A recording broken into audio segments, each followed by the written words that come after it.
Hey everybody, welcome to another episode of Windshield Time, the podcast where we help you use your windshield time to turn learning into earning.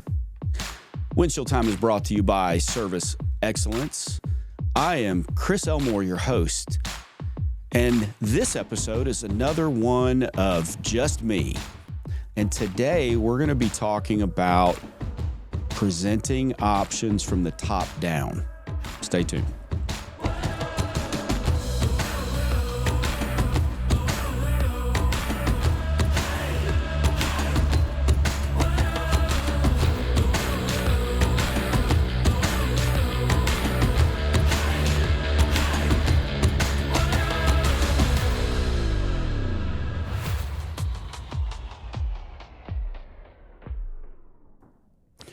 You know, Alex, I could have probably come up with a catchier topic,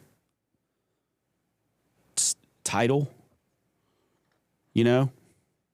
So, I don't know. We'll go with this one. How about that? Sure. What is the title? Presenting options from the top down. Didn't you just hear me do the opening? That's true. Yes, I did. I mean, you're the literal producer and are listening to every word I say. You've heard that, right? Mm-hmm. Okay, thank you. And so for those of you who don't remember or maybe missed the previous episode or two, Alex is now mic'd. Watch Alex, out. say hi to the folks. Hello. So this is Alex Walker, producer, cinematographer extraordinaire. I like that cinematographer. That's a new one. Yes, I invent words, so you're welcome. You know, Alex, I was home visiting my parents last week because we were originally going to record last Friday, but we couldn't because I was visiting my parents. And, you know, it's been a while since I've been back home, and we got a lot of old pictures and stuff, and I got out some bins with the old pictures.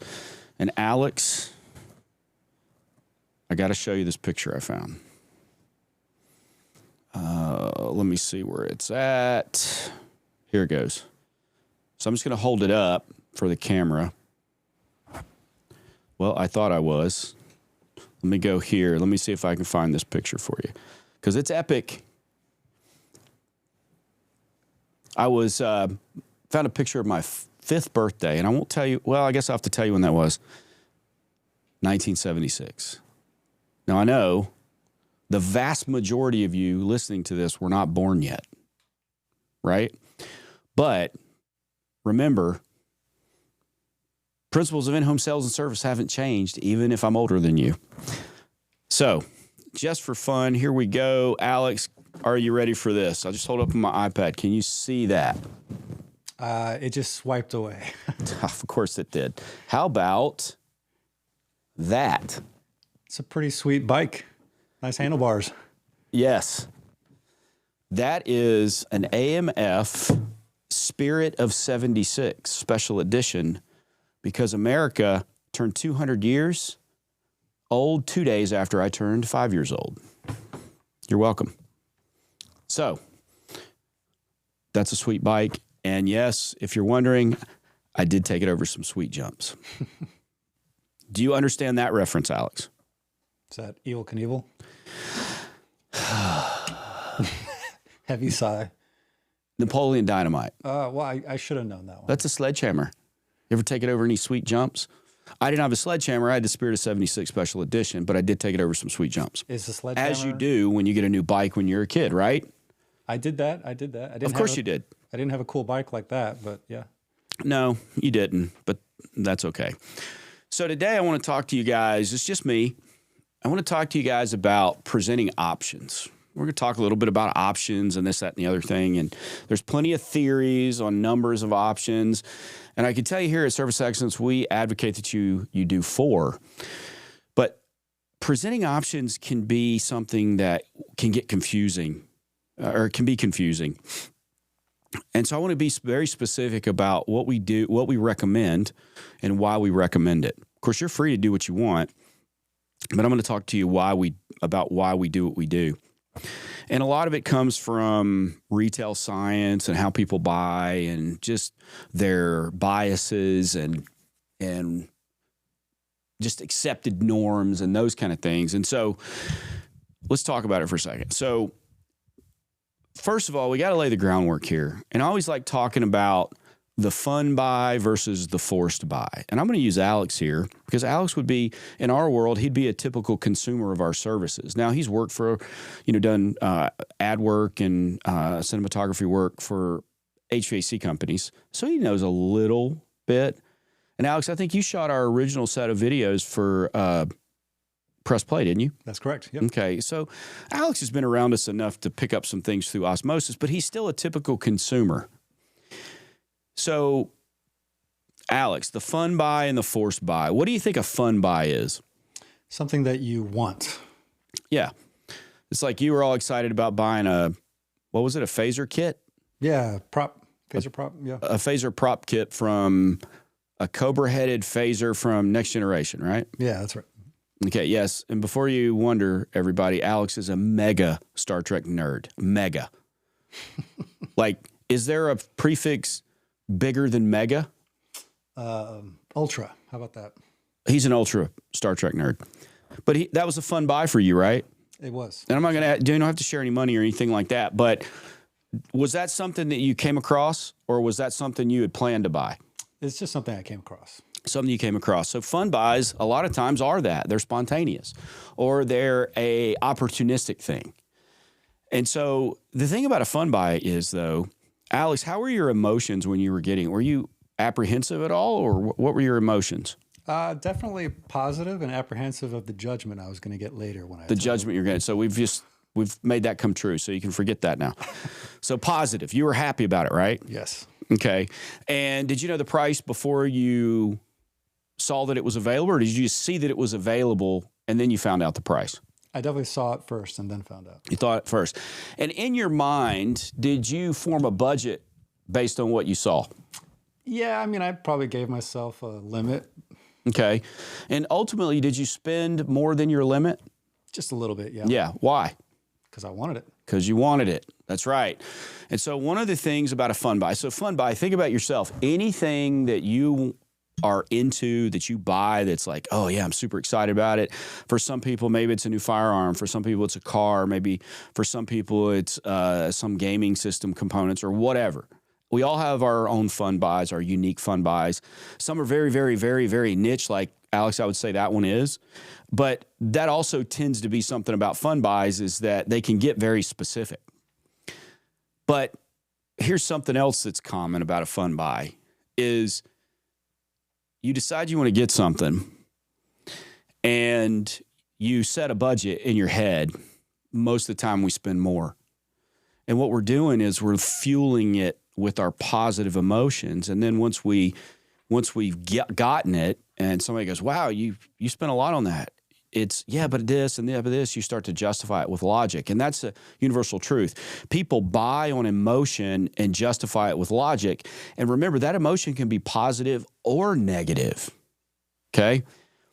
And so, Alex, you spent your money on your Star Trek phaser kit that you wanted, and you spent a little more than you thought you would spend, but you wanted it. You were happy, right? You were excited. So that's a fun buy. Now, obviously, if I ask you what a forced buy would be, Alex, what would you say? What's a forced buy for you? Just blew out the tires on my car or something like that. Okay, so having to repair your car unexpectedly. Okay, that's the thing about forced buys. Forced buys are almost always spontaneous, or always happen as a surprise. Because if it's planned, maybe it's still a forced buy. Like, I got to take my car in and get new tires on it. But you knew that was going to happen eventually, right? But a lot of forced buys happen unexpectedly. And so what kind of emotions, Alex, would you have around an unexpected forced buy? Like the check engine light came on your car and all of a sudden it started losing power and you took it to the mechanic. How would you feel about that? Definitely pretty frustrated. And how much money would you expect to spend on it? A pretty good chunk, I would say. But how much would you want to spend on it? None. Okay. Or as little as possible. Yeah, for sure. But that's the goal, is to spend as little as possible. Why? Because it's negative emotions, and we don't like spending money on negative emotions. And so we have to understand that there's the fun buy and the forced buy. Now, in all the trades, we have fun buys. People get excited about remodeling a home and getting new plumbing fixtures or new light fixtures. Maybe people are excited about getting air quality or water filtration or something like that. Maybe they're excited about calling the electrician out because they just got a new Traeger grill, but they need a dedicated outlet for it on the patio. So all those things happen. Those are fun buys for people. And, people might tend to spend a little more than they were planning on a fun buy because it's going to allow them to do something else that's fun. But the forced buy, negative emotions. And most of the time, what we're dealing with in the trades, especially for things like service calls, something isn't working that should be working. Well, now the customer is forced to buy the solution. Now, it doesn't mean you're forcing them to buy it from you, but they can't do it themselves, so they have to pay an expert, a professional, an authority, a professional expert authority. They got to pay someone to do it. And so because it's fueled by negative emotions, we want to spend as little on it as possible to get the thing working again. So that just sets the stage for you where we are. I'm not telling you people aren't happy to see you. I'm not telling you there's not positive emotions, but I'm telling you in the moment they find out something's broken and they got to spend money on it that was unexpected, there's going to be negative emotions. Fear, frustration, anxiety, anger, all that stuff can come up. So we have to know that from the beginning. So now let's talk about the number of options and why we say 4. Well, the worst kind of choice is yes or no in a negative buy situation. Because in a negative situation, to fix it do you want me to fix it or not is a yes or no question. Most people will reluctantly say yes to get it fixed. But when we go into a situation, and especially when we're using our diagnostic checklist with the color codes, we're going to find reds and yellows.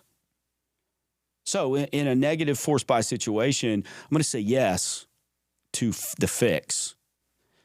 But it's safe enough for me to say no to the yellows because they're not broken now.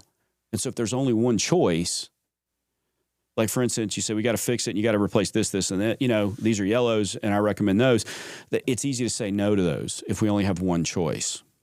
Okay. Now, what do we have 2 choices? Well, now we have a choice between a top and bottom because even if there's only 2, there is still one that's more expensive than the other.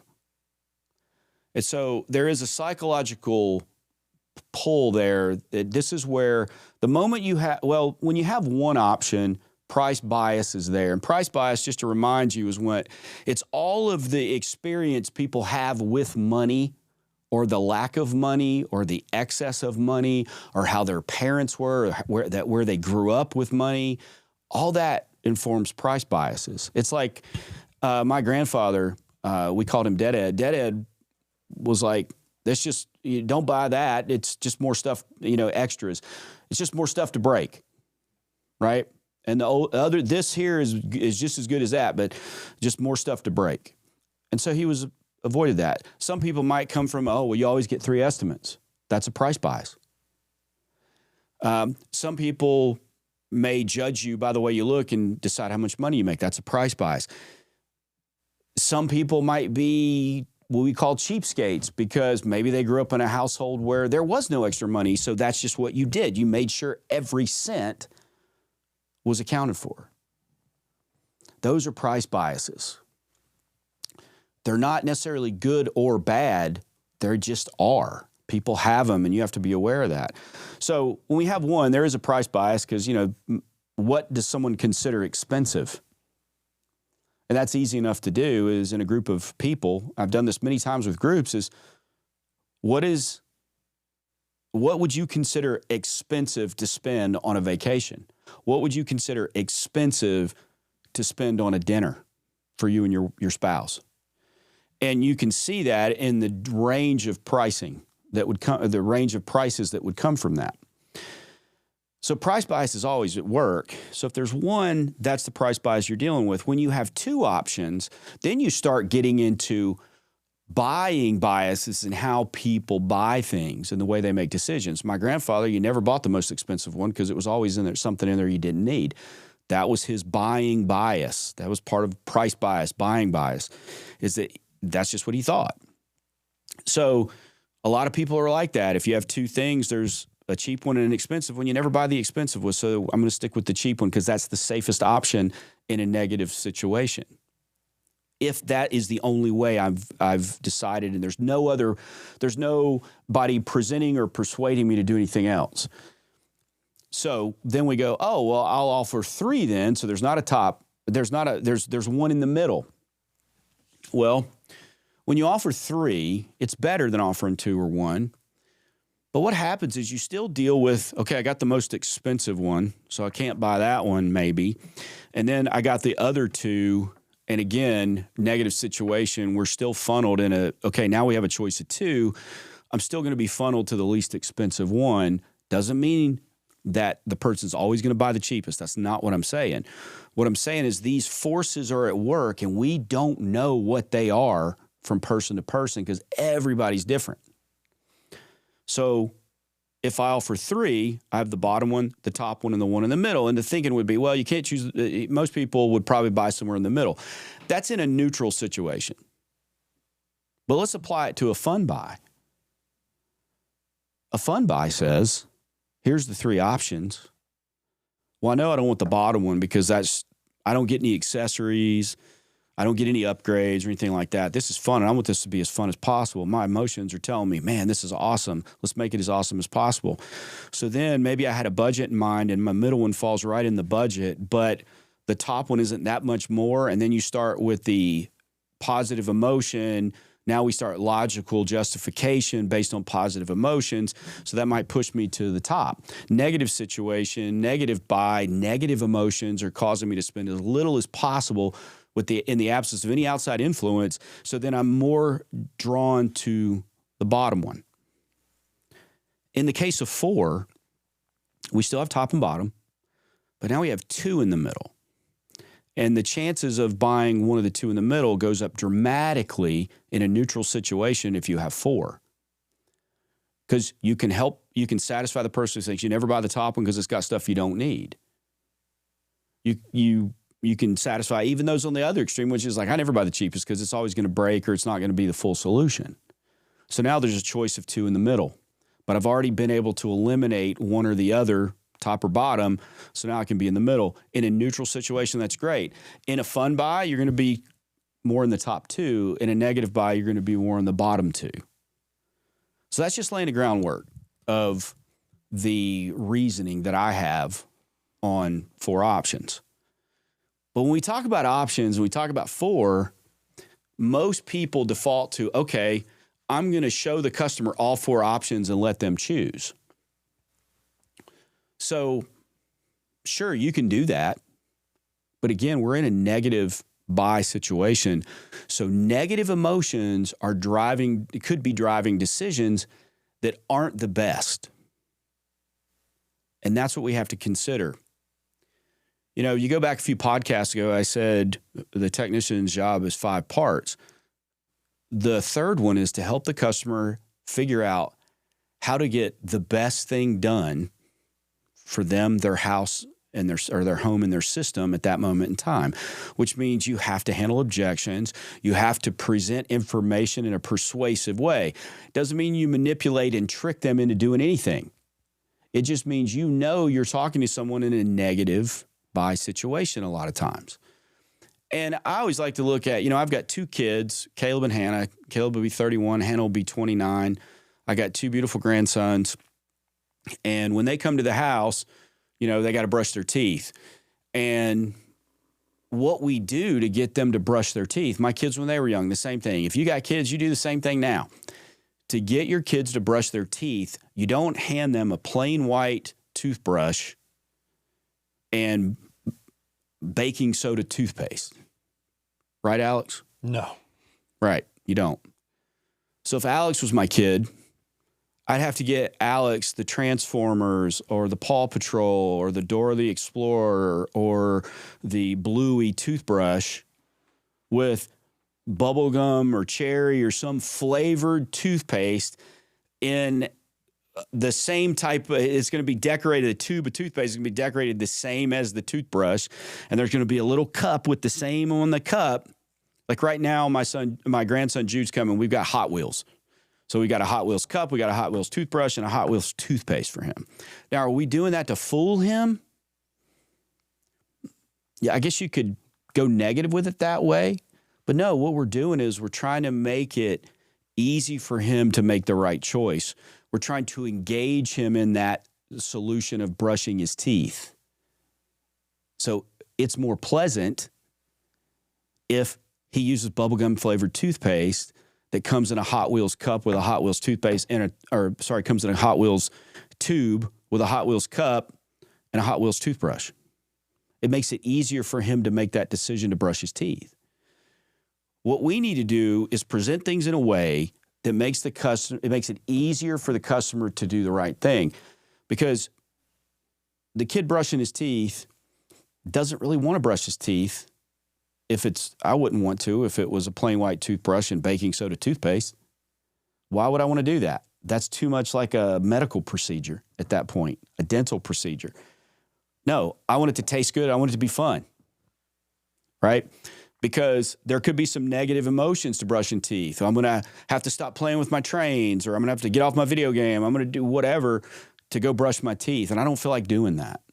There's negative emotions that go with it. It's a negative experience until you try to add positivity to it, or you try to get them to make the right decision because it's the right thing ethically. So when we present to a customer, what I'm going to tell you now might short circuit your brain. I'm not showing the customer all four of my options at the same time.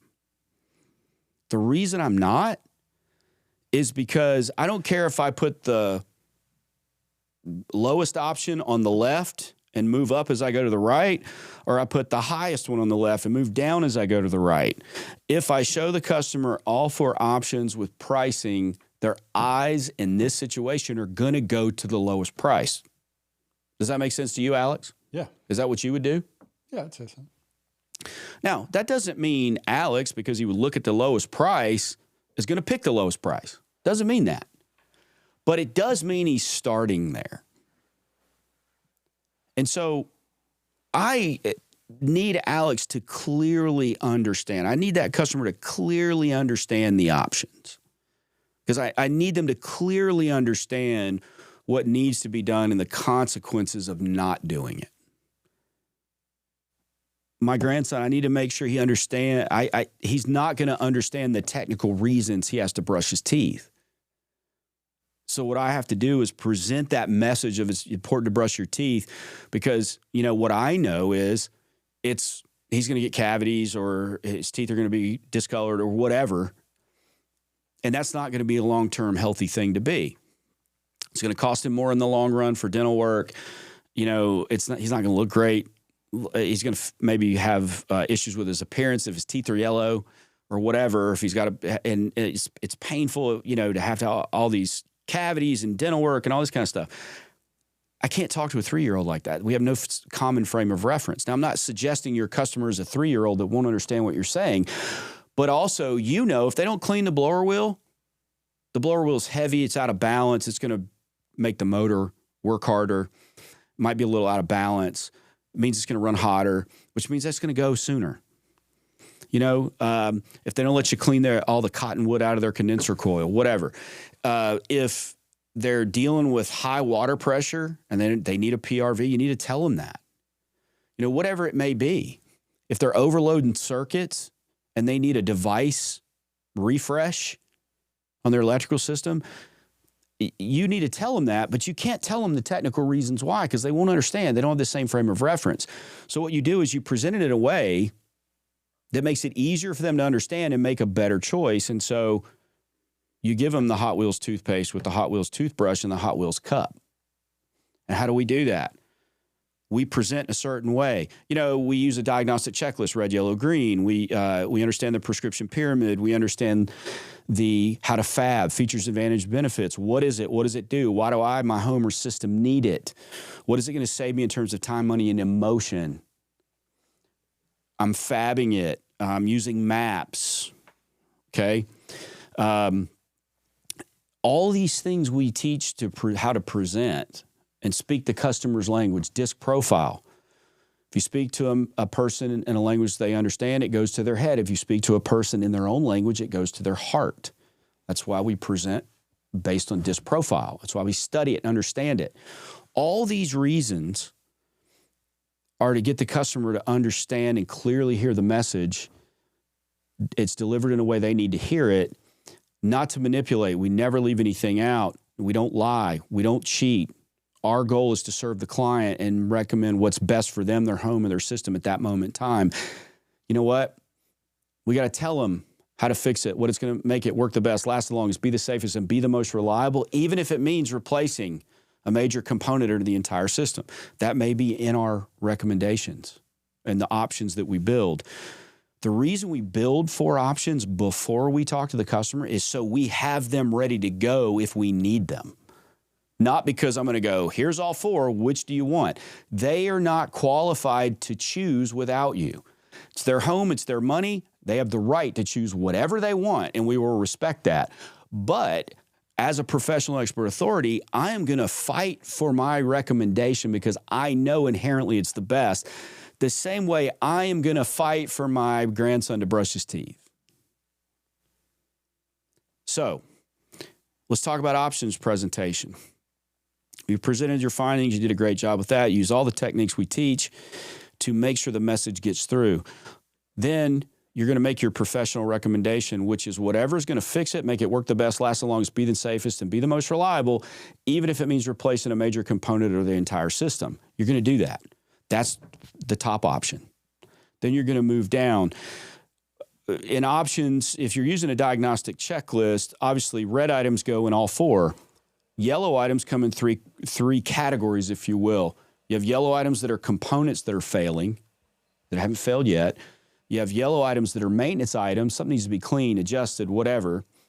And then you have yellow items that are accessories that would enhance the system and solve a problem that actually exists, that you can show physical evidence of, but that accessory doesn't exist on the system.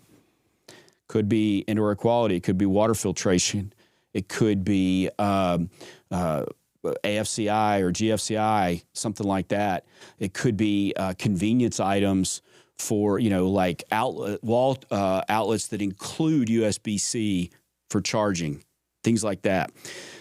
These are accessory items where where the customer has an existing issue that can be resolved, but that thing doesn't exist. So again, that's yellow components that are failing, yellow maintenance items that need to be done, and yellow accessories that solve a problem but aren't there. And so just real quick, the top option would have everything, reds and all the yellows. Maybe the second, if I'm doing repair and it's not a replacement situation, the second one down would have the reds, the yellow items that are components, and the yellow items that are maintenance. The next one down, yellow items that are red and yellow items that are components that are failing. The bottom option would usually only have red items.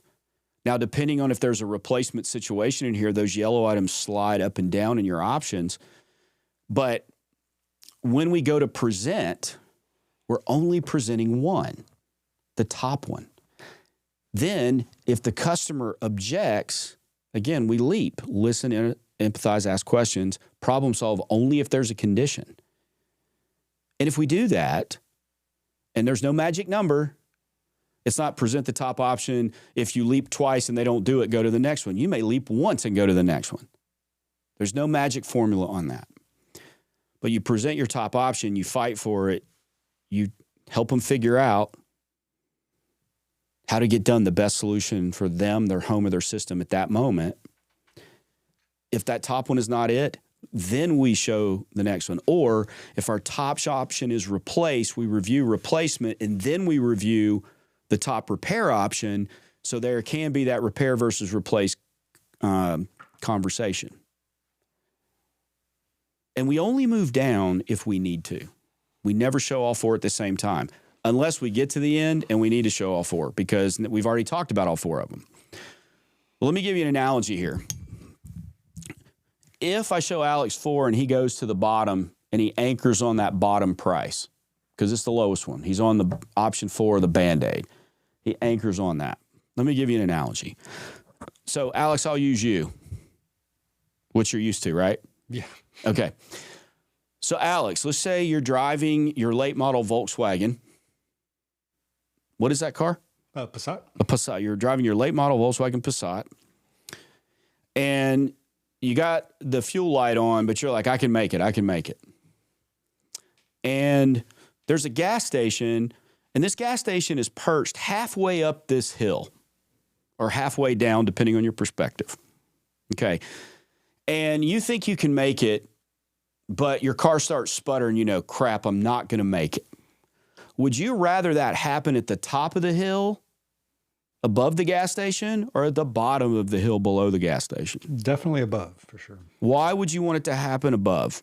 Because I would imagine I could coast my way down to the gas station. Okay, so the momentum you've already built up can carry you down the hill, and you use the brakes to slow it down and guide you into the gas station, right? Yeah.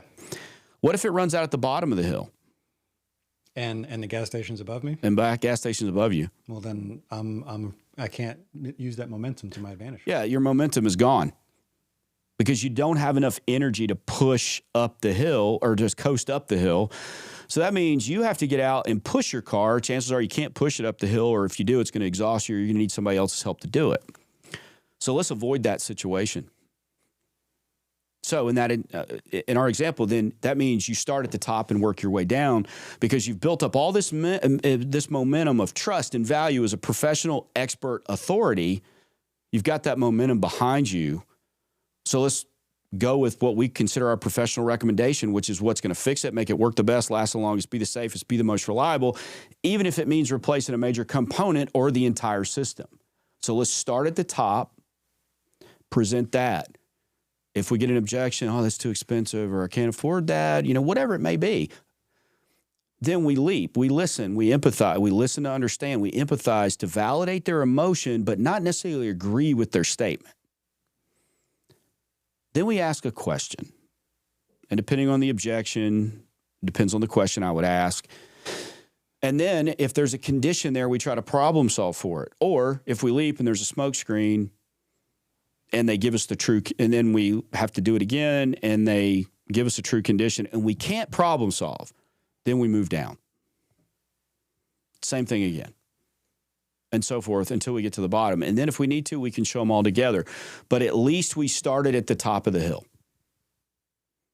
And it's a lot easier to guide that vehicle down the hill into the destination than it is to push it uphill to the destination. And so that's why we start with the top down. And that's some other insight into why we produce or present the way we do and the number of options we do. Again, the forced buy situation is negative because it's unexpected, and it's probably going to cost more than they think, and they've checked the internet, they've got all the horror stories and all this kind of stuff.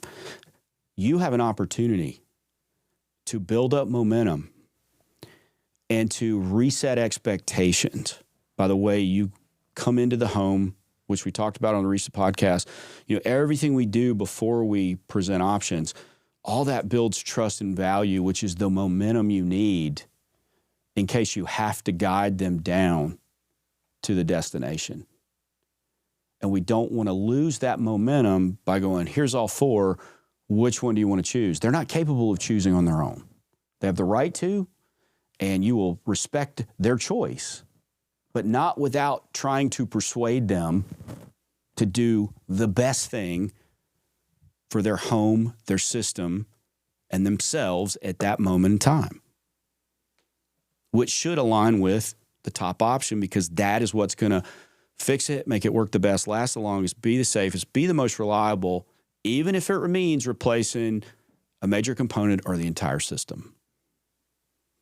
And so we present from the top down.